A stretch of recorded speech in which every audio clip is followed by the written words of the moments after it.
وسنمضي جموعا نردعهم ونعيد الحق المغتصب وبكل القوة ندفعهم وسنمضي جموعا نردعهم ونعيد الحق المغتصب. Assalamualaikum warahmatullahi wabarakatuh. Nama saya Adam Rifki bin Amir dari kelas DPHU 2A. Tajuk kumpulan kami ialah Al-Ijarah. Bahagian saya adalah definisi. Masuk Al-Ijarah berasal daripada bahasa Arab yang memiliki makna imbalan atau upah sewa. Istilah ijarah pada umumnya digunakan dalam perbankan syariah secara makna dan konteksnya dalam perbankan. Ijarah adalah pemindahan hak guna suatu barang dengan pembayaran biaya sewa tanpa diikuti pemindahan pemilikan atas barang tersebut. Singkat kata, ijarah berarti menyewa suatu tanpa maksud memilikinya. Itu sahaja daripada saya. Terima kasih. Assalamualaikum warahmatullahi wabarakatuh. Nama saya Muhammad Rahimi bin Abdul Majid dari kelas DPHU 2C.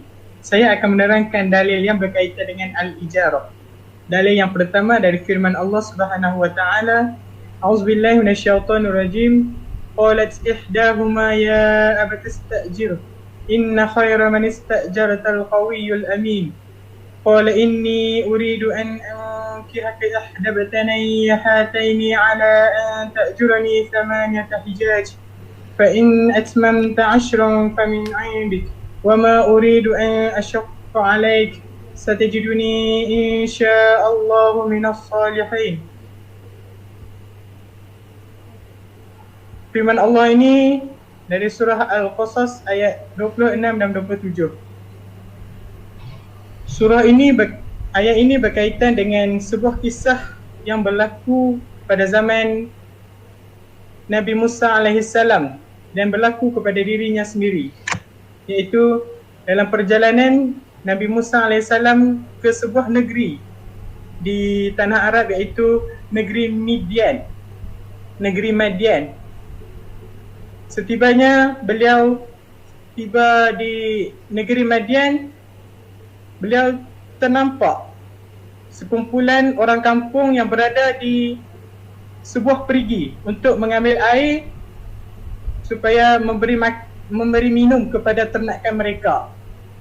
Maka Nabi Musa alaihissalam telah mendekati sekumpulan orang kampung yang berada berdekatan dengan perigi tersebut, dan ia ternampak 2 orang perempuan yang sedang menunggu giliran untuk mengambil air untuk memberi minum kepada ternakan mereka. Maka setibanya giliran 2 orang perempuan tersebut, maka Nabi Musa alaihissalam telah menawarkan dirinya untuk mengambil air dan memberi minum kepada ternakan mereka. Setelah selesai memberi minum kepada ternakan mereka, iaitu kambing, maka 2 orang perempuan tersebut mengajak Nabi Musa alaihissalam untuk bertemu bapa mereka kerana kebaikan Nabi Musa alaihissalam yang membantu mereka mengambil air untuk diberi minum kepada ternakan mereka. Setibanya Nabi Musa alaihissalam di rumah perempuan tersebut, maka Nabi Musa alaihissalam berjumpa dengan ayah mereka. Salah seorang di antara perempuan yang berdua itu berkata, "Wahai ayahku, ambillah ia menjadi orang upahan mengamal kambing kita. Sesungguhnya sebaik-baik orang yang ayah ambil bekerja ialah orang yang kuat lagi amanah." Bapa perempuan itu berkata kepada Musa, "Aku hendak mengahwinkan kamu dengan salah seorang dari 2 anak perempuanku ini, tetapi dengan syarat engkau bekerja denganku selama 8 tahun. Dalam pada itu, jika engkau genapkan menjadi 10 tahun, maka demikian itu adalah dari kerelaanmu sendiri. Dan ingatlah, aku tidak bertujuan hendak menyusahkanmu. engkau akan dapati aku insya-Allah dari orang-orang yang baik melayanannya. Daripada kisah ini kita dapat lihat ia berkait rapat dengan al-ijarah, iaitu sewaan, di mana bapa kepada perempuan ini telah menyewa Nabi Musa alaihissalam selama 8 tahun sebelum ia mengahwinkan putrinya dengan Nabi Musa alaihissalam. Dalil yang kedua berdasarkan sabda Rasulullah sallallahu alaihi wasallam, annahu sallallahu alaihi wasallam nahya 'anil mara'ati wa amra bil muajirah, yang bermaksud sesungguhnya Rasulullah sallallahu alaihi wasallam melarang akad muzarah dan memerintahkan akad muajarah. Nabi SAW telah melarang kita membuat kontrak, tetapi telah menggalakkan kita supaya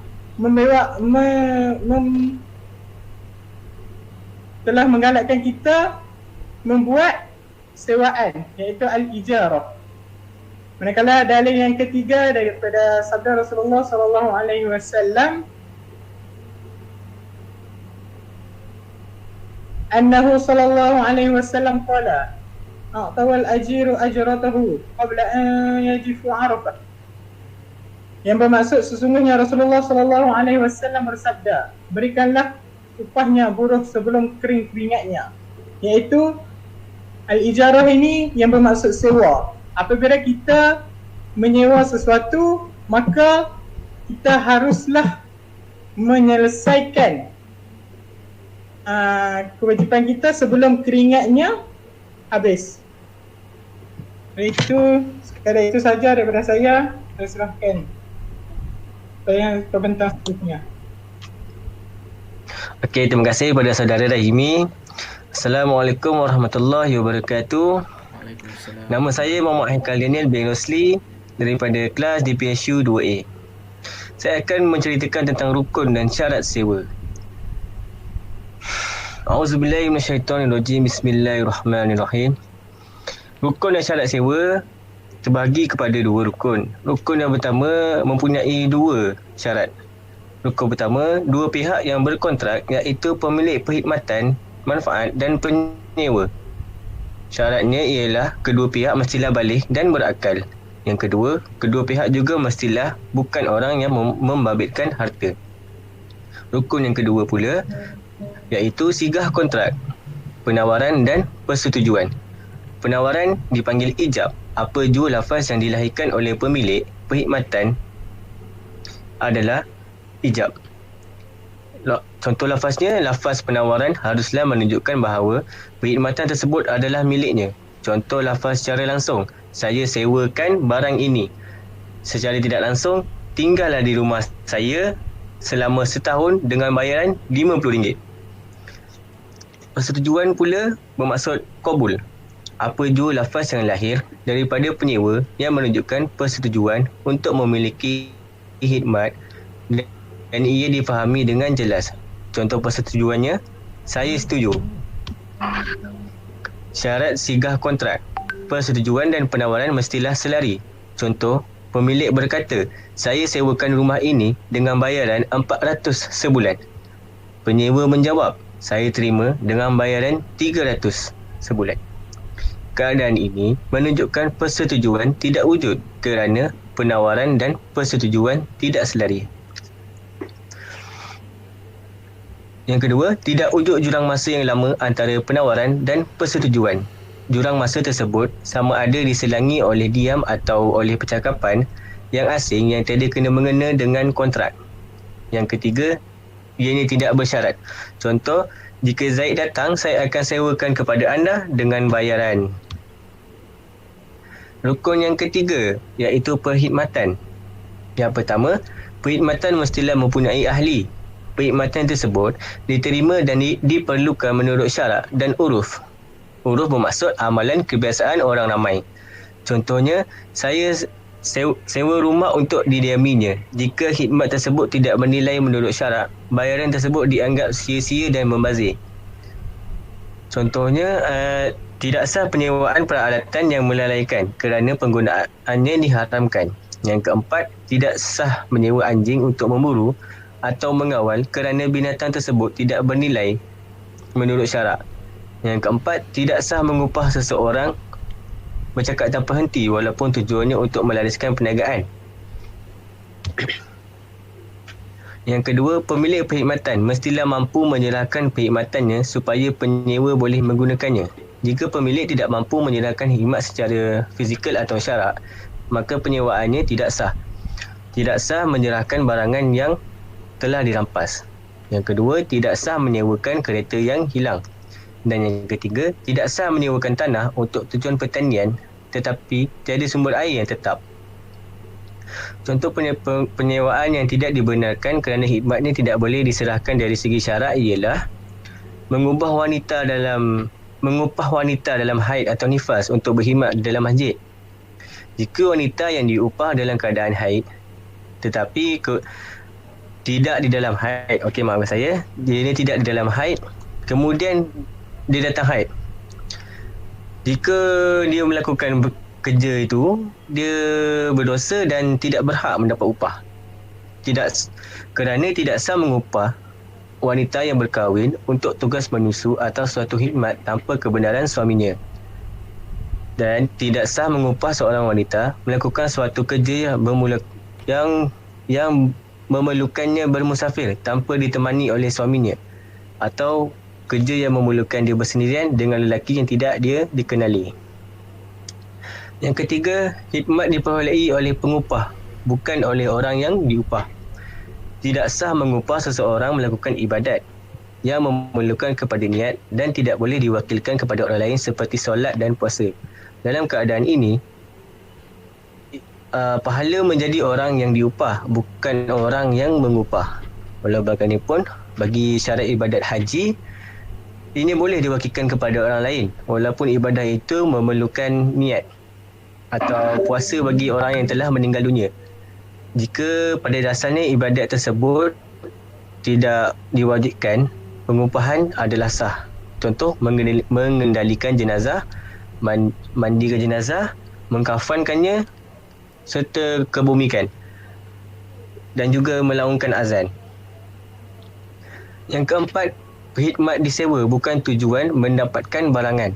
Tidak sah menyewa kebun untuk mendapatkan buah-buahannya atau menyewa kambing untuk mendapatkan susunya, kerana kontrak sewanya ialah pemilikan khidmat. Oleh itu, kontrak sewa tidak boleh dilakukan dengan tujuan mendapatkan barangan. Konteks sewa iaitu penggunaan khidmat dan bukan penggunaan barangan. Jika kontrak sewa membabitkan penggunaan barang secara sampingan dan bukan menjadi tujuan kontrak, maka ia dibenarkan. Contoh, seorang mengupah seorang wanita sebagai pengasuh hanya kerana untuk mendapatkan susunya saja. Kontrak ini dengan sendirinya membabitkan penggunaan penyusu yang merupakan suatu barangan. Perbuatan itu sah kerana darurat atau hajat. Yang kelima, hikmat mestilah dimaklumi oleh kedua-dua pihak dari segi barangan, sifat dan kadarnya. Syarat sah kontrak. Maklumat mengenai barangan perkhidmatan. Mestilah pengetahuan tersebut mengenai kedudukan barangan tersebut. Tidak sah penyewaan salah satu daripada dua rumah tanpa ditentukan yang mana satu. Contohnya, kedudukannya tidak diketahui. Yang ketiga, perlu dinyatakan dengan jelas bagi mengesahkan kontrak tersebut. Maklumat mengenai jenis dan sifat perkhidmatan perkara ini perlu bagi barangan yang mempunyai kegunaan berbeza. Mengikut pengguna dan penggunaannya tidak boleh ditolak ansur. Tidak sah penyewaan tanah untuk pertanian tanpa dinyatakan dengan jelas tanaman yang bakal ditanam, kerana kesan kepada tanah berbeza-beza. Tidak dibenarkan menggunakan barangan yang disewa selain daripada penggunaan harta. Contoh, apabila sebuah rumah kediaman digunakan untuk tujuan industri atau perniagaan. Maklumat mengenai kadar khidmat. Kadar perkhidmatan berbeza mengikut jenis perkhidmatan. Ada yang dinilai berdasarkan masa penggunaan dan kerja yang dilakukan ataupun kedua-duanya sekali. Khidmat yang dinilai berdasarkan masa penggunaan. Contoh, penyewaan sewa rumah kediaman. Mungkin lama ataupun sekejap. Tempohnya kita tak pasti. Contoh yang kedua, upah penyusuan. Susu yang diminum itu mungkin banyak ataupun sedikit kuantiti dia. Atau upah menampas sistem dinding, mungkin tebal ataupun nipis tahap ketebalan dinding tersebut. Semua ini hanya dapat dinilai mengikut masa yang digunakan kerana kaedah penilaian lain tidak dapat memberikan ukuran yang tepat. Perkhidmatan yang boleh disewa mengikut masa. Perlu dinyatakan tempoh perkhidmatan. Yang kedua, perkhidmatan mestilah masih wujud dalam tempoh tersebut. Yang ketiga, tempoh sewaan bergantung kepada jangka hayat dan menurut penilaian pakar bahawa barangan tersebut masih elok dalam tempoh tersebut. Tanah boleh disewa selama 100 tahun ataupun lebih. Contoh kedua, rumah boleh disewa selama 30 tahun. Yang ketiga, kenderaan boleh disewa selama 10 tahun. Khidmat yang dinilai berdasarkan kerja pula. Perkhidmatan yang mungkin memakan masa yang lama dan tidak dapat dipastikan tempoh yang akan digunakan. Contoh, upah menjahit baju, mengecat dinding atau memasak makanan. Seterusnya, khidmat yang dinilai berdasarkan dengan masa atau kerja.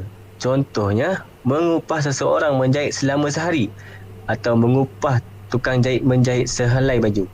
Sesuatu perkhidmatan tidak boleh dinilai mengikut masa dan kerja secara serentak. Contohnya, mengupah seorang menjahit sehelai baju dalam masa sehari.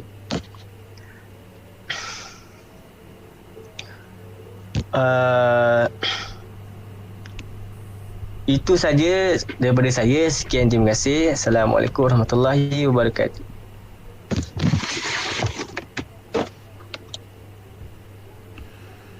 A'udzu billahi minasyaitonir rajim. Bismillahirrahmanirrahim. Alhamdulillahirabbil alamin wassalatu wassalamu ala asyrafil anbiya'i wal mursalin wa ala alihi wa sahbihi ajma'in. Sebelum saya teruskan, saya Muhammad Ramzi bin Razali daripada kelas di PSU 2A. Saya akan menyambung berkenaan dengan hukum dan pandangan ulama terhadap al-ijarah. Hukum al-ijarah ataupun sewaan adalah harus. Jumhur ulama mengharuskan berpandukan kepada dalil Al-Quran dan dalil hadis. Jumhur ulama ini adalah pendapat majoriti ulama, pendapat bagi kebanyakan ulama. Antara hadis yang diriwayatkan daripada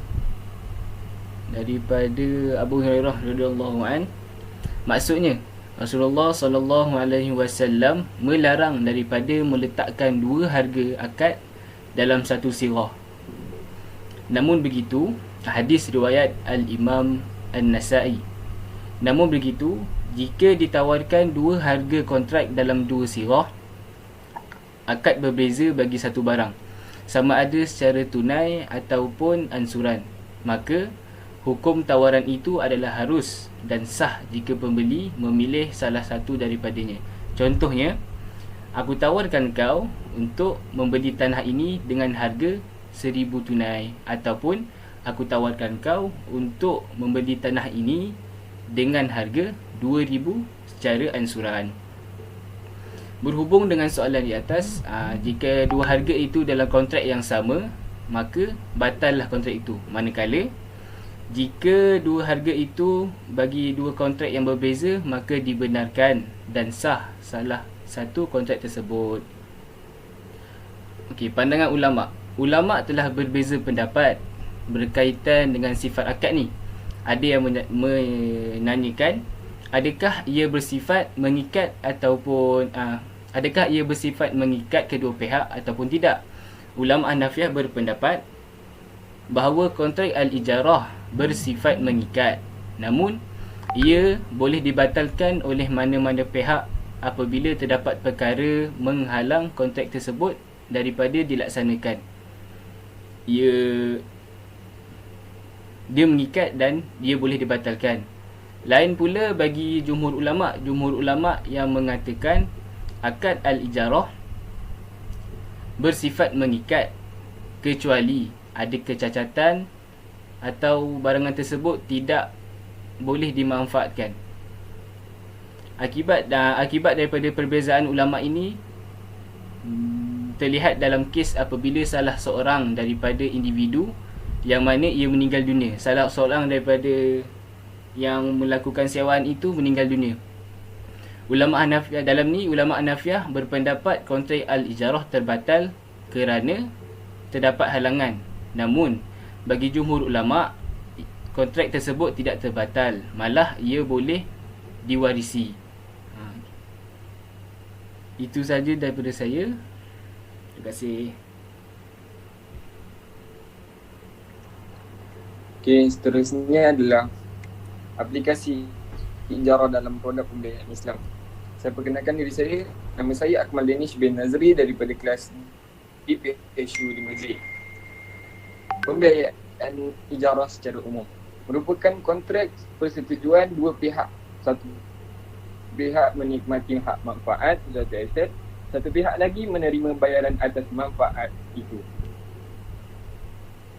Hak milik aset tersebut tetap berada di bawah pihak bank dan boleh disewakan setiap kali tempoh pajakan tamat. Pembiayaan ijarah ini sesuai untuk aset berkos tinggi yang mempunyai jangka hayat yang panjang. Yang seterusnya adalah pembiayaan ijarah boleh dibagikan kepada dua jenis. Yang pertama adalah pajakan kewangan, iaitu hak milik di sisi undang-undang bagi aset yang dipajak berada pada pihak bank. Aset yang dipajak boleh dijual pada akhir tempoh pada nilai tertentu. Pemindahan hak milik berlaku. Yang kedua adalah pajakan operasi. Hak milik di sisi undang-undang bagi aset yang dipajak tetap berada pada pihak bank walaupun sehingga penghujung tempoh pajakan. Hak milik di sisi undang-undang tidak akan dipindahkan kepada pihak bank. Dan seterusnya adalah status pemilikan aset ijarah. Manfaat merupakan subjek akad dalam ijarah. Jika manfaat tersebut tidak lagi wujud, kontrak ijarah akan terbatal. Kedua-dua pihak bebas meletakkan terma dan syarat perjanjian selagi tidak menyalahi syariat Islam. Ini berdasarkan hadis Rasulullah SAW. Ada dua hadis berkenaan ini. Yang pertama adalah yang bermaksud sesungguhnya jual beli berdasarkan keredaan. Dan hadis yang kedua adalah bermaksud urusan orang Islam adalah berasaskan kepada syarat-syarat yang dipersetujui oleh mereka, kecuali syarat-syarat menghalalkan apa yang haram atau mengharamkan apa yang halal. Dan yang terakhir adalah modus operandi ijarah. Yang pertama adalah pelanggan. Pihak pelanggan mengenal pasti mesin atau peralatan untuk dipajak. Yang kedua adalah pihak bank membeli mesin atau peralatan daripada peniaga. Yang ketiga, pihak bank memberi pajak mesin atau peralatan kepada pihak pelanggan pada harga pajakan bulanan yang dipersetujui bagi tempoh tertentu. Yang keempat, pihak pelanggan membayar pajakan bulanan. Dan yang terakhir adalah pihak pelanggan memulangkan mesin atau peralatan apabila tamat tempoh pajakan. Itu saja daripada saya, Akmal Danish bin Nazri. Sekian, terima kasih.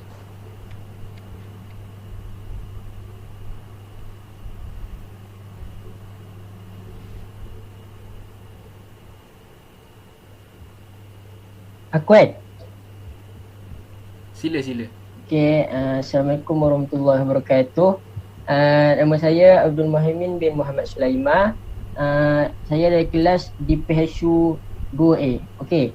Kat sini aku nak terangkan hikmah al-ijarah. Hikmah al-ijarah ada 4. Yang pertama ialah tujuan sebuah perkongsian pada dasarnya adalah untuk pelaburan harta. Okey, kat sini dia nak cakap tujuan sebenar al-ijarah ni ataupun sewa menyewa ni kan, bukan sahaja perkongsian tetapi adalah untuk pelaburan harta.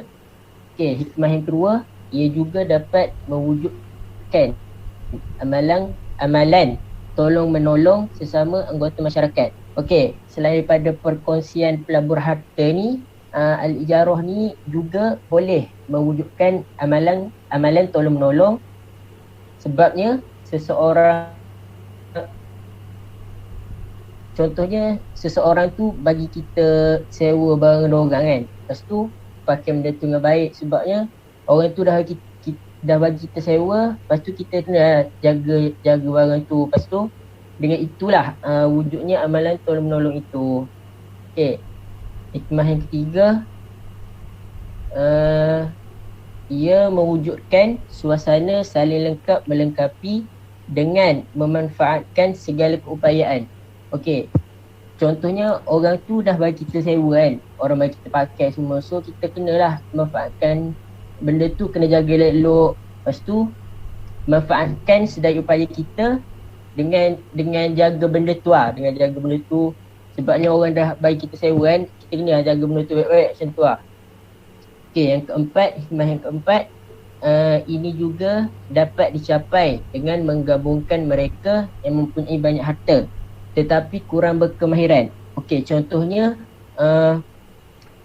pemodal atau pelabur dengan mereka yang kemahiran yang tinggi tetapi kurang berharta. Contohnya pengusaha. Okey, seterusnya aku akan menerangkan tentang kesimpulan al-ijarah.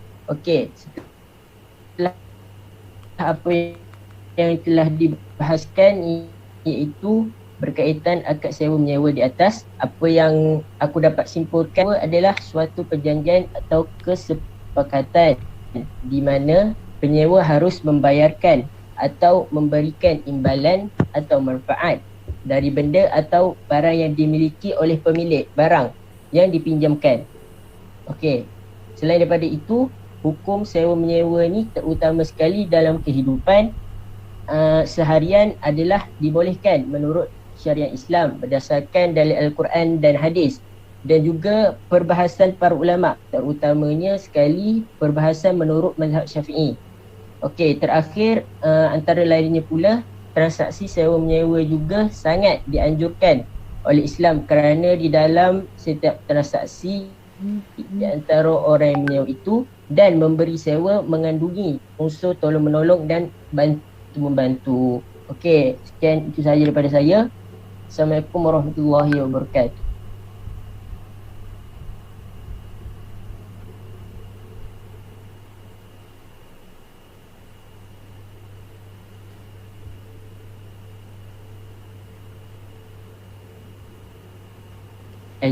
Itu saja daripada kumpulan kami.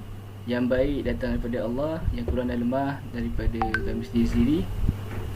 Wabillahi taufiq hidayah. Wassalamualaikum warahmatullahi wabarakatuh.